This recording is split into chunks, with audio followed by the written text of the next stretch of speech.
Oli ku program emboozi tebankadde katukenkuka ebyedda mu bye muyita ebikadde.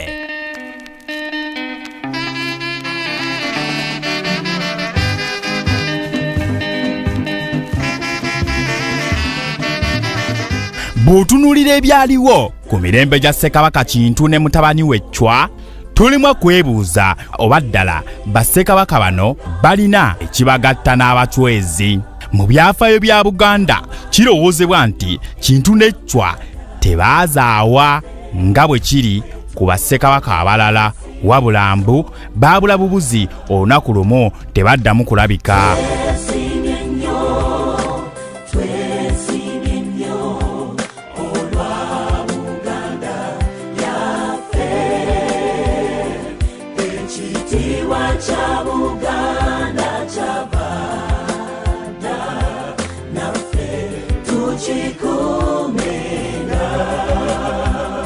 Bw'otaganjula ebyafaayo by'abachwezi kirowoozebwa nti nabo baabulanga bubuzi.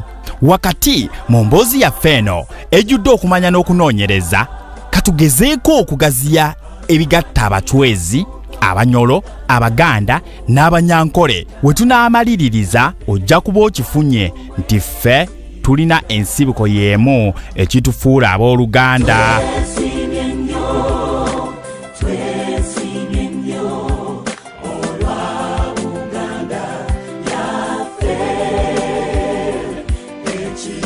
Ddala kituufu bw'osoma ebyafaayo naddala ebyawandiikibwa bannaffe Abanyolo n'Abanyankole, ojja kukizuula nti Ruyonga ye yali afuga ebifo kati awali Ankole ne Buganda n'abachwezi nga tebannabaawo.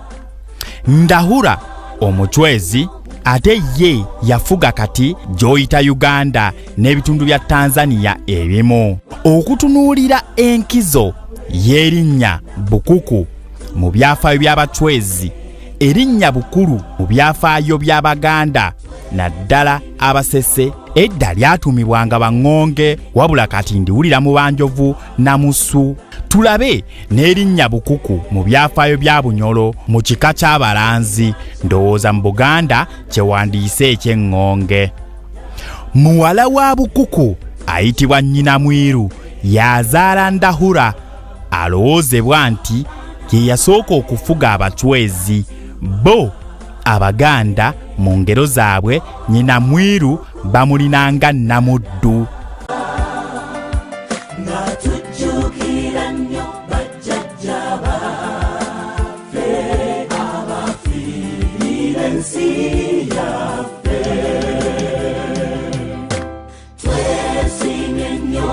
Mu byafaayo by'abachwezi, Ndahura yali mutabani wa Isimbwa, wabula nga Isimbwa ate ye yalina omwana omulala ayitibwa Mugasa.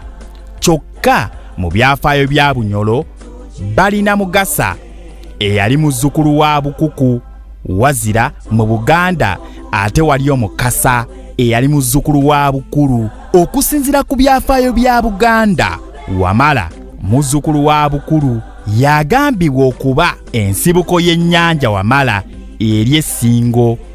Kyokka ate n'abachwezi balina Wamala muganda wa Nduhura nga naye ayogerwako ku nnyanja y'emu. Mu ngeri y'emu ebyafaayo bya Ssekabaka wa Buganda owookusatu Kimera byagala okwefaanaanyiriza ebya Ndahura mu ngero z'abachwezi. Mbune Kintu okujja e Buganda edda awayitibwanga Muwawa yayita Buddu n'awangaalirako e Magonga, kyokka nga Magonga yali nsalosalo y'obwakabaka bw'abachwezi. Kimera nga tannajja Buganda, waaliwo ssebo ebitundu bya Buganda ebyali byewaggudde nga byekozeemu obwakabaka obulala obutonotono mu bitundu ebyali eby'abachwezi, okugeza nga Abamooli b'e Mawogola. Gweraba ekifo awali essaza ly'oyita Gomba olwaleero lirinaanaganye ne Mawogola, kyokka nga Mawogola yali wakati w'obwakabaka bw'abachwezi. Abachwezi mbu bwe baabula yafuuka omutima gw'obwakabaka bwa Bwera obwali obw'Abamooli. Mu butuufu ne bw'owulira erinnya Chwa tolema kwebuuza oba ddala ly'Abaganda, Banyolo, Banyankole oba Bachwezi.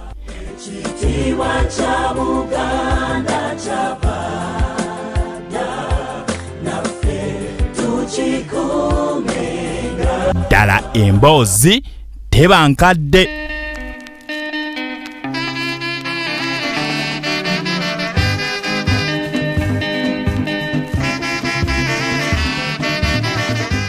Unyumirwa ebyafaayo ebya wano n'ebyabunaayira ebya Buganda ne Bassekabaka abaabula abakulembeze ba Uganda abasooka. Biki bye baakola abaffe, lwaki baamaamulwako? Kati nno otuuse subscribinga ku YouTube channel yaffe. Twejjukanye emboozi teba nkadde.